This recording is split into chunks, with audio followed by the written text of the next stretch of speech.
गाजियाबाद सदर विधानसभा के उपचुनाव की शुरुआत हो चुकी है और लगभग अब 10:30 बज रहे हैं और जो वोटिंग प्रतिशत है उसकी अगर बात की जाए तो 5.5% इस वक्त वोटिंग प्रतिशत आ चुके हैं। और ऐसे में जाहिर तौर पर दिल्ली एनसीआर की जो इस वक्त माहौल है उसमें सर्दी बढ़ गई है, तो सुबह के वक्त में उतनी वोटिंग नहीं हुई, लेकिन धीरे धीरे स्पीड अप हो रहे हैं। और इसीलिए आप मेरे पीछे इस वक्त देख सकते हैं कि बहुत सारे लोग वोट देकर आ चुके हैं।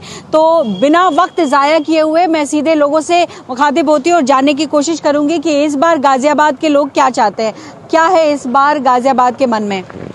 गाजियाबाद के मन में मेन चीज़ तो ये है कि गाजियाबाद में जो काम है वो सही ढंग से होने चाहिए और यही सोच के वोटर जो है वोट कर रहा है। अच्छा, तो काम क्या नहीं हुए? क्योंकि कहा जाता है कि ये बीजेपी का गढ़ है, केंद्र में भी बीजेपी है और जहां गढ़ हो वहां काम अच्छा होना चाहिए।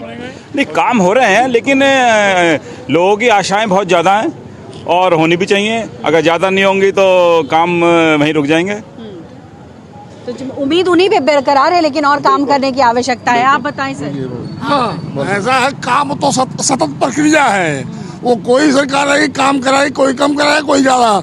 हमें तो अपना धर्म सुरक्षित रखना है, अपना देश सुरक्षित रखना है, अपना समाज सुरक्षित रखना है। इसलिए हम पोलिंग करेंगे, हमारा राष्ट्र, हमारा धर्म, हमारा देश सुरक्षित रहे। अच्छा, ठीक है। आप बताएं सर, वोट कराएं? आप वोट कराएं, दिखाइए। तो देखिए, अच्छा, ये जब इंक लगता है तो कैसा महसूस होता है? अच्छा महसूस होता है। हम राष्ट्र के लिए कोई काम कर रहे हैं, अपने राष्ट्र की उन्नति के लिए काम कर रहे हैं। ये वोट का महत्व ये है कि इस चुनाव से कुछ बदलाव आएगा, मजबूत होना है। आप क्या कहेंगे सर? विकास और सुरक्षा। विकास और सुरक्षा मिली है मिली है हाँ, और आगे भी उम्मीद करते हैं। चलिए, और भी कुछ लोगों से बात करेंगे। सर, आप क्या राय रखते हैं, किस मुद्दों पर आप वोट कर रहे हैं? देखिए, गाजियाबाद को बदलाव की जरूरत है। लगातार बहुत वर्षों से जो सत्ता है उसको लगातार चुनते आए हैं, लेकिन हमेशा निराशा हाथ लगती है। केवल धर्म पे, जाति की बात होती है, ना साफ की, ना सफाई की, ना सुरक्षा की, ना अस्पताल की, ना शिक्षा की, कोई बात नहीं होती। इस बार के चुनाव में पहली बात तो मतदाता ही परेशान हो गया। मतदाता, अगर आप अगर से गढ़ बोलते हैं तो इतना वोटर लो क्यों है, डाउन क्यों हो रहा है? क्योंकि वो लोग भी परेशान हो चुके हैं, जो सत्ता के जो कार्यकर्ता हैं वो भी परेशान हो चुके हैं। तो इस बार जो मतदाता है वो बस वही मतदाता निकल रहा है जो थोड़ा बहुत जागरूक है, क्योंकि मतदाता का मन नहीं है, मतदाता बदलाव चाहता है। क्योंकि यहाँ पर वो चाहता है कि बात होनी चाहिए साफ की, बात होनी चाहिए सफाई की, बात होनी चाहिए सुरक्षा की, बात होनी चाहिए अस्पताल की, बात होनी चाहिए शिक्षा की। ये धर्म पे कब तक करेंगे हम लोग? धर्म हमारा ये जो कह रहे हैं सही कह रहे हैं जी, बिल्कुल काम पर बात होनी चाहिए, विकास की बात होनी चाहिए। काम ना आप देखिए, घरों के बाहर जाके नालियाँ टूटी पड़ी हैं, सड़कें टूटी पड़ी हैं, कोई अधिकारी कोई काम करने को तैयार नहीं है। मतदाता को परिवर्तन चाहिए। मतदाता को परिवर्तन, आपको भी परिवर्तन चाहिए? नहीं, सरकार तो जो भी आती हैं, अस्पताल, सड़कें सभी बनाती हैं, लेकिन जो सनातन और राष्ट्र की रक्षा के लिए जो काम करेगा, मेरा वोट उसको है। आप देखिए, आप देख रहे हो कि गाजियाबाद में बस से बस हालत होते जा रहे हैं। ना तो यहाँ शिक्षा पर कोई ध्यान है, ना यहाँ पर कोई चिकित्सा पर ध्यान है। अस्पताल अगर देखेंगे तो अस्पतालों की बुरी हालत है।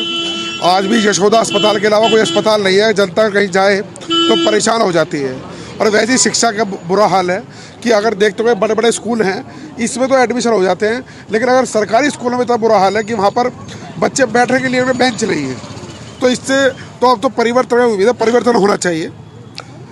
तो देखिए मिक्स्ड रिएक्शन है यहाँ पर। कुछ लोगों ने कहा कि राष्ट्र के लिए वोट कर रहे हैं, कुछ ने कहा कि धर्म के नाम पर वोट हो रहा है, कुछ ने कहा कि परिवर्तन ज़रूरी है, कुछ ने कहा कि हेल्थ और एजुकेशन सिस्टम जो है वो दुरुस्त नहीं है और इसीलिए उस आधार पर वोट होने चाहिए।